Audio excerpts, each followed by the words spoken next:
အားလုံးပဲမင်္ဂလာပါခင်ဗျာဗီဒီယိုလေးမစခင်ကျွန်တော်ရဲ့ channel လေးကို like and subscribe လုပ်ပေးခဲ့ကြပါအောင်ခင်ဗျာကျွန်တော်ဒီနေ့ဖတ်ပြမယ်ဆောင်းပါကတော့2025ခုနှစ်6လပိုင်း2ရက်နေ့ထုတ် The Statesman ဂျာနယ်တွင်ဆောင်းပါရှင်အွန်လိုင်းသူစွဲကမင်ရေးသားတဲ့ပြုပြင်ပြောင်းလဲရမယ်ခေတ်သစ်နိုင်ငံရေးဓလေ့အမှားပဲဖြစ်ပါတယ်ခင်ဗျာနိုင်ငံရေးဓလေ့ political ideology ဒီနိုင်ငံတကာနိုင်ငံ၏နိုင်ငံရေးကိုများစွာလွှမ်းမိုးမှုရှိသည့်ဟုပညာရှင်များကဆိုကြသည်သို့သောနိုင်ငံရေးဓလေ့စကားရပ်ကိုလူတုံးနေကြတဲ့ကဲ့သို့သတိပြုမိသူများလည်းနေကြပေသည်ထိုနည်းတူနိုင်ငံရေးဓလေ့နှင့်ပတ်သက်ပြီးရေးကြသည့်စာအုပ်စာဆောင်ဆောင်းပါးများကလည်းအလွန်နှဲပါကြသည်အထူးသဖြင့်မြန်မာလူမှုပတ်ဝန်းကျင်တွင်နိုင်ငံရေးဓလေ့အကြောင်းပြောလျင်မရှိတဲ့ကဲ့သို့နိုင်ငံရေးဓလေ့စာပေများကလည်းအလွန်ရှားပါကြောင်းဆရာကျော်ဝင်းကစာပေဟောပြောဝင်းတစ်ခုတွင်ပြောခဲ့မှုသည်ထို့ကြောင့်စာရေးသူမြန်မာလူမျိုးများအနေဖြင့်လည်းနိုင်ငံရေးဓလေ့အကြောင်းသိထားသင့်ပေသည်နိုင်ငံရေးဓလေ့အကြောင်းမပြောခင်နိုင်ငံဆိုဒီမှာအဖယ်နီးနိုင်ငံရေးဆိုဒီမှာအဖယ်နီးဆိုပြီးသိလာကြည့်ကြပါမည်နိုင်ငံရေးသိပ္ပံဝါရတွင်နိုင်ငံကို state ဟုခေါ်သည်နိုင်ငံတည်ဆောက်ရေးကို state building ဟုခေါ်သည်နိုင်ငံကိုတိကျသောနယ်နိမိတ်သတ်မှတ်ချက်ရှိခြင်းပိုင်းတဲ့နယ်နိမိတ်နှစ်နယ်နိမိတ်အတွင်းနေထိုင်သောလူဦးရေရှိခြင်းပြည်သူလူထုသုံးအုပ်ချုပ်သူအစိုးရရှိခြင်းအစိုးရလေးအချုပ်အခြာအာဏာရှိခြင်းအချုပ်အခြာအာဏာနှစ်ငါနိုင်ငံတကာအတိအမှတ်ပြုခြင်းတရားဝင်မှုဆိုသည့်အင်္ဂါရပ်၅ပါးနှင့်ပြည့်စုံရမည်ဟုပညာရှင်များကသတ်မှတ်ထားသည်နိုင်ငံရေးကိုတကြောင်းတကားတာတရွာတပုတ်ဆန်းဆိုတဲ့ကဲ့သို့အမျိုးမျိုးပွင့်ဆိုကြသည်နိုင်ငံအရေးအမှန်သမျှကိုနိုင်ငံရေးဟု၎င်းလူတို့၏နေဆက်တူဝကျုံတွေ့နေရသည့်စာဝတ်နေရေးဟုသည့်အရေးသုံးရာကိုနိုင်ငံရေးဟု၎င်းနိုင်ငံတော်၏အာဏာရှိသုံးရဖြစ်သော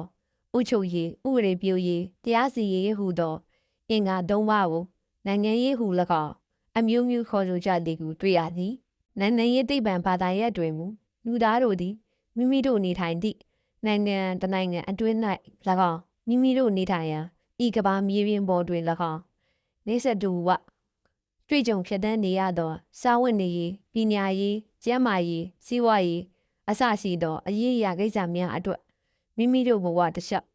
ရုံးကလှူရှားရသောဖြစ်စဉ်သာဖြစ်၏ဟုဆိုထားသည်ကိုလည်းတွေ့ရသည်တနည်းဆိုရသောနိုင်ငံရေးဆိုသည်မှာလူတို့အရေးဖြစ်သည်ဖြင့်လူတို့နှင့်ကင်း၍ရမည်မဟုတ်ချေထို့ကြောင့်လည်းခရီးတွေးခေါ်ပညာရှင်ပလီတို့ကလူဆိုသည်မှာနိုင်ငံရေးတရားဝါတစ်မျိုးဟုဆိုခဲ့ခြင်းဖြစ်သည့်မိတို့ဆိုစေကမူလူဟု၍ဖြစ်လာသည့်နှင့်နိုင်ငံရေးနှင့်ကင်း၍မရတဲ့ကဲ့သို့နိုင်ငံရေးဓလေ့သည်လည်းလူတို့၏လူမှုဘဝဓလေ့နှင့်အတူမတိမတာတပါးတည်းပါလာခဲ့ပါသည်မြန်မာလူမျိုးတို့သည်လည်းမြန်မာနိုင်ငံဟူသည့်အကျော့အချာအာဏာပိုင်နိုင်ငံသားများဖြစ်သည့်နှင့်နိုင်ငံရေးဓလေ့တို့ကျွေးကူးရည်ပါတပါးတည်းပါလာခဲ့မည်သာဖြစ်သည်ဤတို့ဆိုလျင်မြန်မာတို့၏နိုင်ငံရေးဓလေ့အားမြည်သည့်အရာဖြစ်မည်နီနိုင်ငံရေးဓလေ့နှင့်ပတ်သက်ပြီးအစောဆုံးပြောခဲ့သည့်ညာရှင်ကဗြိတိရှနိုင်ငံရေးပညာရှင်လီယိုနယ်ဝုဒ်ဖြစ်သည်1930ပြည်လွန်နှစ်ဝန်းကျင်တွင်လီယိုနယ်ဝုဒ်ကနိုင်ငံရေးဓလေ့သည့်အခြေခံလက္ခဏာ9ရပ်ရှိသည်ဟုဆိုသည်အဆိုပါ9ရပ်မှာ1နိုင်ငံရေးဓလေ့ political ideology သည်မြေကြီးညာချင်းပေါ်ပေါက်လာခြင်းမဟုတ်ပါ2သမိုင်းခေတ်များကိုနှစ်ပေါင်းမြောက်များစွာဖျက်ရေးနှင့်လူတို့၏ရင်တဲ့အသေးသေးတွင်စွဲမြဲခိုင်မာလာခဲ့သည့်ခါသည်သောနိုင်ငံရေးခံစားမှုအတွေ့အကြုံဖြစ်သည်3အဆိုပါခါသည်သည့်နိုင်ငံရေးအတွေ့အကြုံများကိုတရားဝင်ဖော်ထုတ်မရသည့်အခါစကားပုံများရိုးရာမုံမြင်များမှအတွင်းဘဝသာမျိုးထားခဲ့ကြသည်4နိုင်ငံရေးဓလေ့သည်အများထင်ထားသည့်ထက်ပုံမစွဲမြဲခိုင်မာတတ်သည်5ဤနိုင်ငံရေးဓလေ့သည်ဒီမိုကရေစီအမှုပြောင်းအတွက်တွန်းအားဖြစ်နိုင်တဲ့ကဲ့သို့အဟံတားလည်းဖြစ်နိုင်သည်ဤဒီမှာဒုတိယကမ္ဘာစစ်မတိုင်မီလောက်ကခံယူထားသည့်နိုင်ငံရေးဓလေ့ဇယိုက်ဟုဆိုရမည်ဖြစ်သည်မြန်မာနိုင်ငံသည်တမိုင်းကြောင်းရှိလျားလွန်းသောနိုင်ငံတနိုင်ငံဖြစ်သည်နှင့်အညီမြန်မာတို့၏ရှေ့ခေတ်နိုင်ငံရေးဓလေ့ဇယိုက်ဒီလာဆန်းစစ်မည်ဆိုပါကကျန်းတစောင်များရှိလျားသွားနိုင်သည်အထူးသဖြင့်ရှေ့ခေတ်မြန်မာနိုင်ငံရေးဓလေ့ဇယိုက်သည်ပရိသေခေတ်နှင့်အညီပါလာသည်ဖြစ်ရာလွန်စွာမှရှုပ်ထွေးနိုင်သည့်တဦးဆံပိုင်ဘရင်စနစ်ဖြစ်ခြင်းဘရင်သည်ရေမြစ်တကယ်ပြည်ရှင်မင်းဖြစ်သည်ဟုခံယူထားသောကြောင့်တိုင်းပြည်အလုံးစုံသောအာဏာသည်ဘရင်တဦးထဲတွင် အပြည့်အဝရှိနေခြင်းအာဏာကိုအပြန်အလှန်ထိန်းကျောင်းနိုင်မှုမရှိခြင်းတဝုဆံပိုင်းဘယင်စနစ်ဖြစ်သည်ဖြင့်ဘယင်နှင့်မင်းညီမင်းသားများအကြားခီးနှဲအာဏာလူယူမှုများမကြခဏဖြစ်ပေါ်တတ်ခြင်းတို့ကြောင့်ရှေးခေတ်တွင်မြန်မာလူမျိုးများသည်နိုင်ငံရေးနှင့်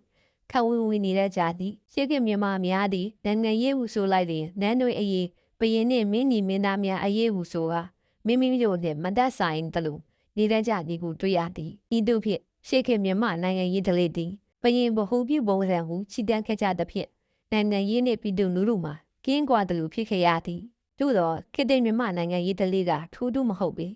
လွတ်လပ်ရေးကျူးပန်းမှုသမိုင်းနှင့်ပေါ်ပေါက်လာသည့်ခေတ်သစ်မြန်မာနိုင်ငံသည်လွတ်လပ်ရေးနှင့်အတူခေတ်သစ်မြန်မာနိုင်ငံရေးဒလိကိုပါတပါးတည်းခေါ်ဆောင်လာခဲ့သည်အဆိုပါနိုင်ငံရေးဒလိမှာလက်နက်ကိုင်လမ်းစဉ်ဆိုသည့်နိုင်ငံရေးဒလိအမှားဖြစ်သည်မိသည့်အတွက်ကြောင့်နိုင်ငံရေးဒလိအမှားကိုဆိုရသည်ဤမီးဟုံးကိုပြန်ပြရလျင်ဗိုလ်ချုပ်အောင်ဆန်းတို့လုံခြံခိုင်းရပြီးနောက်တရက်လန်ဒန်တိုင်းသတင်းစာ၏အင်တာဗျူးတွင်ဒေါက်တာဗမော်ဖြေဆိုခဲ့သောစကားကိုကူးကား၍ပြန်ဖြေရပါလိမ့်မည်ဗိုလ်ချုပ်အောင်ဆန်းတို့လုံခြံခိုင်းရမှုနှင့်ပတ်သက်ပြီးဒေါက်တာဗမော်ကမြန်မာပြည်အနာဂတ်ကတော့မလွယ်ကူတော့ဘူးမြန်မာလူငယ်တွေဟာလက်နက်ကိုကူးဝယ်ကြကုန်ပြီအနာဂတ်မှာမြန်မာနိုင်ငံ၏အစုံဖြတ်ကို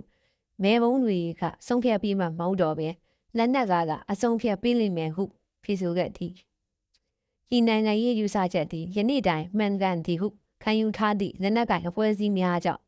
မြန်မာအမျိုးသည်စစ်မီးမငြိမ်ညမစိမ့်နှင့်ညီဖြစ်နေရသည်ဤယူဆချက်လွှမ်းမိုးသွားသဖြင့်လက်နက်ကင်အဖွဲ့အစည်းများနေရာအနှံ့တွင်မှုလိုပေါက်နေသဖြင့်မြန်မာနိုင်ငံရေးသည်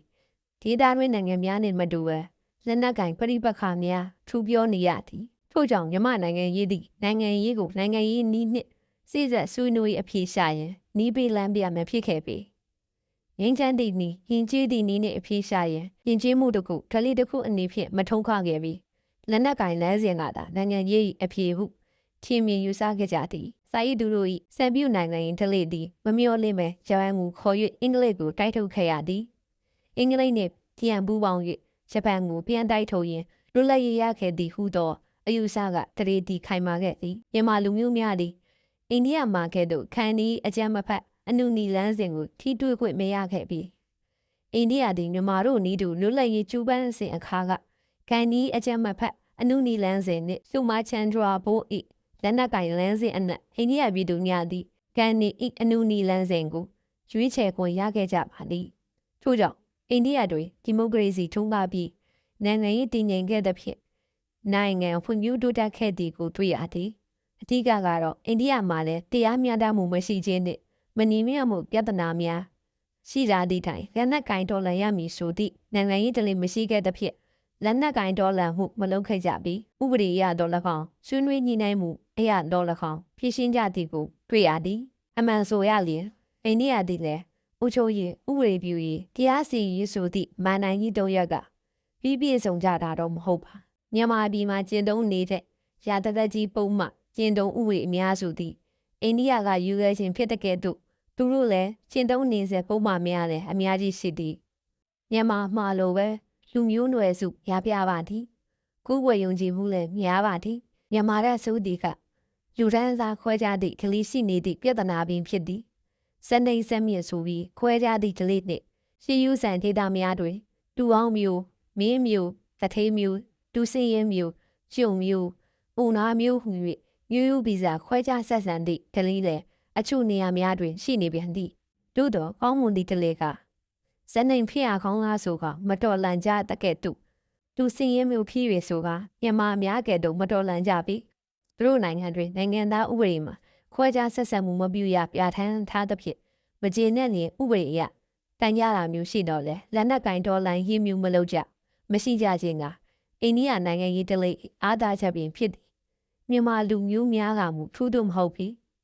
စနေစက်မြင့်ခွဲခြားရမပြောနဲ့လူချင်းတန်းတူဆက်ဆံသည့်လူမှုတလေရှိနေသည့်တိုင်ကချင်လူမျိုးဖြစ်၍တော်လန်သည်ရခိုင်လူမျိုးဖြစ်၍လည်းတော်လန်သည်ကရင်လူမျိုးဖြစ်၍လည်းတော်လန်ပြန်သည်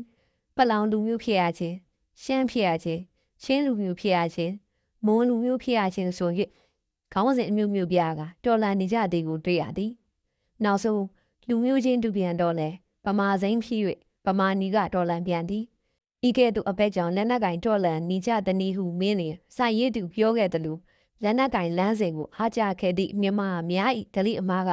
စခဲ့ခြင်းဖြစ်သည်အချုပ်ဆိုရသည်ကဘာပေါ်တွင်ပြီးပြည့်စုံသည့်နိုင်ငံရေးအုပ်ချုပ်မှုစနစ်ဟူ၍မရှိပေပြီးပြည့်စုံသည့်ဥပဒေပြုရေးမှန်တိုင်းတရားစီရင်မှန်တိုင်းဟူ၍လည်းမရှိပေ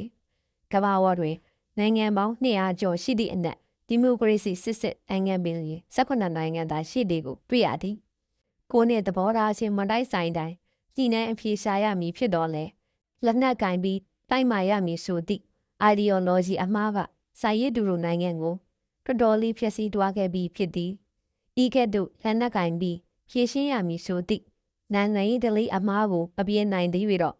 တိုင်းပြည်အနာဂတ်ကလည်းရှင်လင်းနေရအောင်မည်သာဖြစ်သည်ထို့ကြောင့်မြန်မာလူမျိုးတိုင်းသည်လက်နက်ကင်လမ်းစဉ်ဆိုသည့်နိုင်ငံရေးဓလေ့အမှားကိုပြုပြင်ဆွေးနွေးညှိနှိုင်းခြင်းဆိုသည့်နိုင်ငံရေးလမ်းစဉ်ဖြင့်အစားထိုးခါဖြည့်ရှင်းဆောင်ရွက်တွားကြမည်ဆိုလျင်မြန်မာနိုင်ငံသည်လည်းအေဂျင့်သာယာပြီးဖွံ့ဖြိုးတိုးတက်သောနိုင်ငံတော်အဖြစ်သို့ရောက်ရှိလာမည်ဖြစ်ကြောင်းအကြံပြုလိုက်ရပါသည်ဗီဒီယိုလေးကိုကြည့်ပြီး subscribe မလုပ်ရသေးရင် subscribe လုပ်ပေးခဲ့ဖို့တောင်းဆိုပါရခင်ဗျာအားလုံးပဲကိုယ်စိတ်နှပြချမ်းသာတော်မူကြပါစေခင်ဗျာ